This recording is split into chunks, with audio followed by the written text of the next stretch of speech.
kasih pemirsa, Anda masih bersama kami dalam Kominfo Newsroom. Pemirsa, Indonesia merupakan negara penghasil durian terbesar di dunia. Namun pangsa pasarnya masih didominasi oleh pasar dalam negeri. Untuk merayakan Hari Durian Internasional Parigi Motong di Sulawesi Tengah, Kementerian Pertanian hadir untuk mendukung para petani dalam mengembangkan durian parigi agar mampu untuk bersaing dengan penghasil durian yang lainnya. Sudah hadir bersama saya pada hari ini dengan Bapak Dirjen Hortikultura Kementerian Pertanian dengan Bapak Prihasto Setianto langsung dari Parigi Motong. Kita sapa terlebih dahulu pemirsa. Assalamualaikum Pak Prihasto. Waalaikumsalam warahmatullahi wabarakatuh. Apa kabar? Kabar baik. Bagaimana Pak kabarnya di hari ini Pak? Alhamdulillah luar biasa. Baik, Pak Prihasto, tentu kita ingin mendengar cerita bagaimana keseruan dengan adanya perayaan Hari Durian Internasional begitu Pak yang ada di Parigi Motong. Nah, Kementerian Pertanian sebagai regulator ini, apakah pemerintah pusat dan pemerintah daerah ini akan berencana untuk terus mendorong pembentukan kelompok tani di Parigi Motong ini seperti apa Pak? Wah, kalau masalah dukungan dari pemerintah pusat, dari sejak tahun 2019 sampai sekarang kita terus dorong yang namanya komunitas durian ini. Karena kita tahu di luar negeri pasar durian itu tidak terbatas, unlimited. Dari tahun 2017 sampai sekarang tahun 2021 pasar durian dunia itu meningkat sangat-sangat signifikan. Dari awal sekitar 21 triliun tahun 2017, sekarang pasar tahun 2021 data yang ada, itu pasar durian internasional. Pasar durian internasional sudah mencapai 53 triliun. Nah, Indonesia itu dari situ adalah peringkat ke-6. Nah, kita harapkan ke depan Indonesia bisa meningkatkan peringkatnya dan bahkan bisa menjuarai karena durian-durian unggul lokal kita ini sangat banyak sekali. Baik, jika nantinya memang sudah terbentuk bentuk dukungan dari pemerintah pusat dan maupun daerah, bagaimana kemudian nantinya Kementerian Pertanian ini melakukan semacam pengawasan untuk pembinaan dan juga pemasaran hingga pengembangan para petani durian sendiri itu Pak? Oh ya, jelas.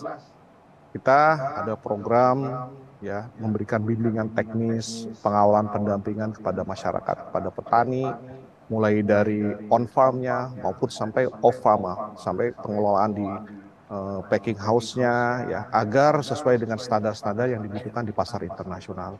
Ini penting untuk menjaga kepercayaan.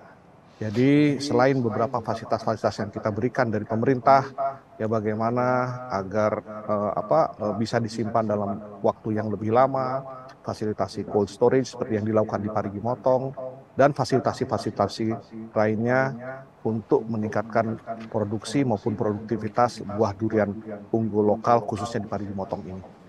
Baik, bimbingan teknis diberikan kepada para petani dan juga fasilitas lainnya terus diberikan untuk mendukung kelancaran dan juga produktivitas para petani yang ada di Parigi Motong. Dan tentunya pasar ekspor dalam negeri ini juga membutuhkan 3 hal, yakni kualitas, kuantitas, dan kontinuitas Pak, atau kelanjutan begitu Pak. Apa langkah yang dilakukan oleh Kementan untuk menjaga 3 hal tersebut Pak?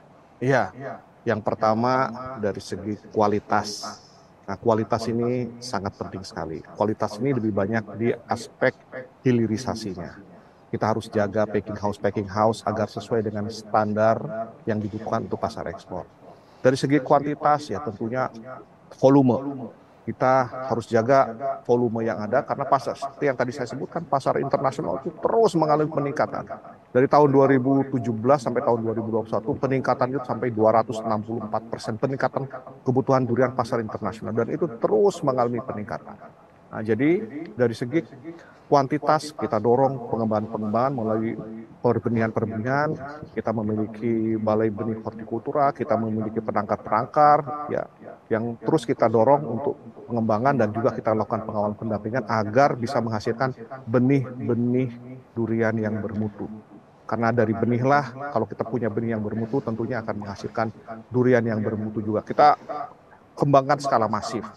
Tahun 2023 ini ada banyak sekali kampung-kampung durian yang kita kembangkan di seluruh Indonesia yang tujuannya adalah untuk menjaga kuantitas ini. Yang ketiga dari segi kontinuitas, nah ini kita harus betul-betul Sabang sampai Merauke ini ternyata durian ini masa panennya ini berbeda-beda. Nah, kita harus jaga ini dari mulai Sabang sampai Merauke, di mana di bulan Januari, Februari, di mana di bulan April, Maret, ya Maret, April, terus dan seterusnya. Ini kita harus jaga ini. Karena apa? Pasar ini, kebutuhan ini nggak bisa berhenti begitu saja. Begitu kontinuitas itu berhenti, akhirnya pasar tidak percaya. Nah, ini juga harus kita jaga 3K tersebut. Kualitas, kuantitas, maupun kontinuitas ini sangat-sangat penting dan harus dipahami oleh semua pihak. Bukan hanya oleh pemerintah, tapi petani juga harus paham. Ya. Mitra-mitra juga harus paham, para ekspor ini harus paham terkait dengan hal ini. Karena ini menyangkut kepercayaan pasar. Baik, untuk menjaga pengembangan durian ataupun pemasaran durian begitu ya Pak, Ya. dilakukan mulai dari hilirisasi hingga sampai ke bawah begitu ya Pak, hingga sampai ke pemasaran Betul. untuk tetap Betul menjaga keberlangsungan dari durian itu tersebut. Betul. Kemudian tak lupa juga nih Pak, bahwa inovasi ini juga dibutuhkan untuk terus mengembangkan, untuk memajukan pengembangan dari durian. Nah, Ya. mengingat lahan di Parigi Motong sendiri ini memiliki lahan yang luas dan mendukung untuk pengembangan durian, bagaimana komoditas utama di sana untuk terus mengembangkan inovasinya, Pak? Inovasi apa yang dapat ditingkatkan lagi oleh petani yang ada di Parigi Motong itu, Pak? Ya, sekarang begini, durian ini asalnya ini memang dari tanaman-tanaman yang memang dia tersebar banyak. Sekarang yang harus kita lakukan, ya, kita identifikasi sumber daya genetik kita dari Sabang sampai Merauke. Ada ratusan, mungkin ada ribuan yang belum teridentifikasi. Banyak sekali. Ya. Saya belum lama ini baru dari Kabupaten Aceh Jaya. Minggu lalu dari Aceh Jaya. Di Aceh Jaya sana, ya ampun, yang namanya durian. Kita kan sekarang orang kalau mau durian yang kualitas premium, namanya orang terkenal dengan musangking atau duri hitam. Padahal kalau mau nyari yang namanya musangking lokal atau duri hitam lokal itu di Kabupaten Aceh Jaya, di Kabupaten Aceh Besar, di Aceh, belum lagi di Kalimantan Barat, belum lagi Papua, belum lagi di Sulawesi Tengah. Itu banyak sekali.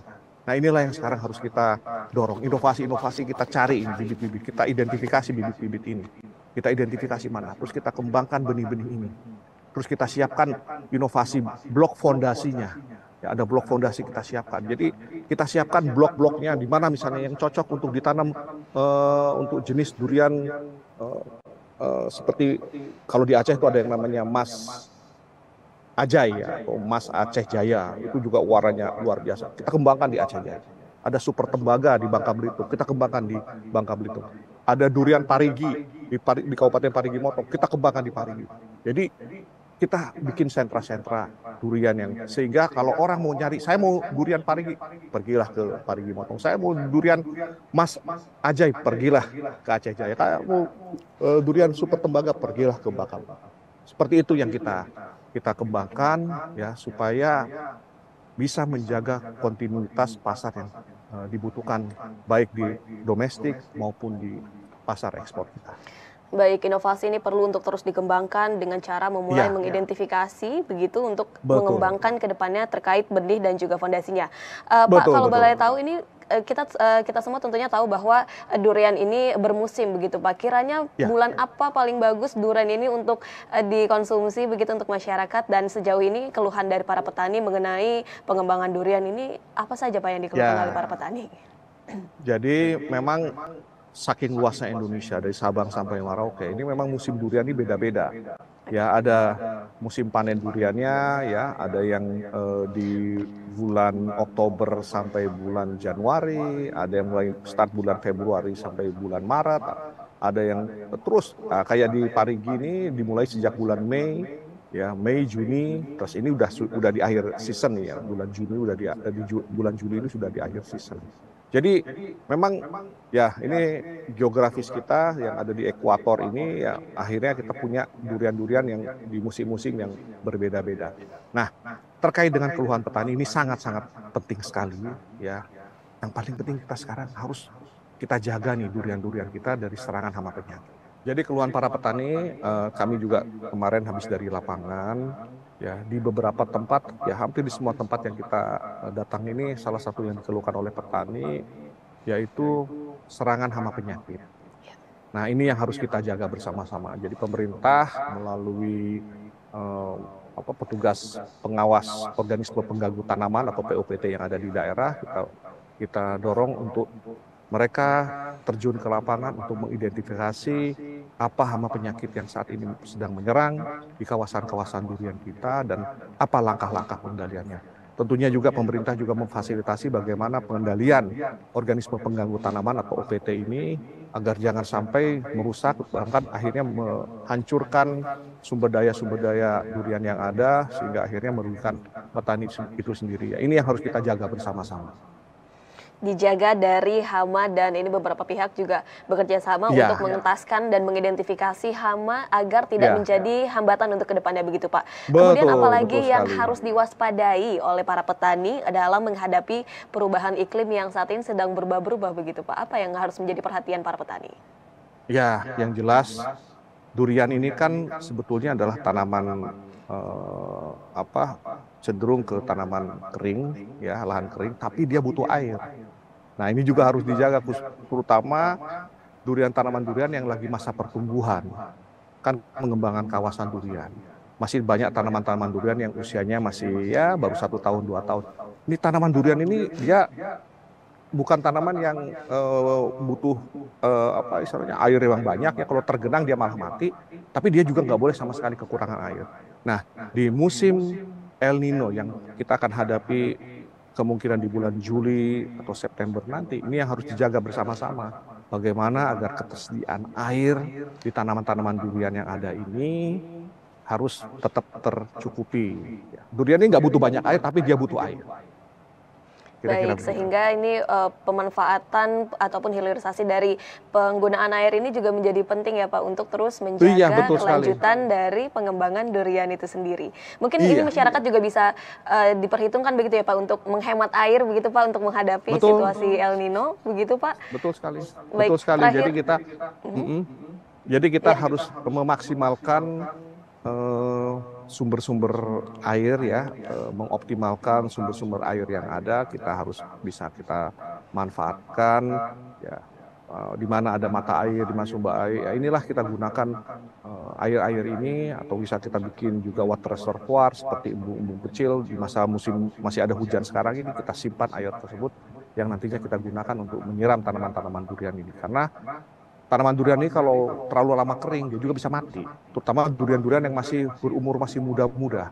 Baik, terakhir betul. Pak Prihasto, bagaimana kedepannya program bantuan yang akan dilakukan oleh pemerintah dalam memberikan alat-alat perkebunan begitu Pak, ataupun modal untuk petani tidak hanya di Parigi namun di daerah lain, bagaimana bantuan fasilitas yang akan dilakukan? Kita sudah banyak sekali ya kita fasilitasi. Pertama kita fasilitasi melalui pengembangan kawasan durian. Jadi kita fasilitasi pupuknya, kita fasilitasi benihnya, mana yang sesuai, mana yang cocok. Kita yang petaninya juga ingin berbudidaya durian, kita kembangkan di wilayah-wilayah tersebut. Selain itu juga kita fasilitasi terkait dengan hilirisasinya. Ya, bagaimana kalau nanti suatu saat itu durian itu overproduction, ya kita harus bisa ada hilirisasinya. Bagaimana durian itu tidak dijual dalam bentuk fresh saja, tapi juga ada proses, ada olahannya. Seperti yang tadi saya sebutkan di Parigi Motong, di sini kita juga sudah pembinaan dengan memfasilitasi, memberikan cold storage yang ada di sini, ya, supaya masyarakat nantinya bisa menyimpan durian-duriannya untuk persiapan ekspor. Kita simpan dulu di dalam cold storage. Iya, berarti bantuan yang telah diberikan dalam bantuan lahan, pupuk, ya Pak? Ya, jadi pupuk benih ya. Baik. Pupuk benih itu dari aspek hulunya, dari aspek hilirnya kita fasilitasi dengan bangsal pasca panen, dengan cold storage, di mana ada sentra-sentra durian sudah mulai berkembang, kita fasilitasi dengan sarana prasarana pasca panen untuk pengolahan durian yang ada. Baik, dalam hal ini Kementan tentunya terus memberi dukungan kepada para petani untuk terus memajukan, mengembangkan durian. Namun para petani ini diharapkan juga dapat memberikan inovasi dengan mengolah durian tersebut begitu ya Pak, agar memiliki nilai ekspor dan juga nilai jual yang tentunya akan berbeda jika dijual hanya mentahannya saja. Terima kasih banyak Pak Prihasto Setianto, selaku Dirjen Hortikultura Kementerian Pertanian yang telah bergabung bersama kami pada hari ini. Salam sehat selalu Pak. Terima kasih banyak atas waktunya. Assalamualaikum.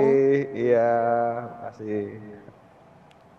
Pemirsa, kami akan kembali dengan beragam informasi lainnya. Tetaplah bersama kami dalam Kominfo Newsroom.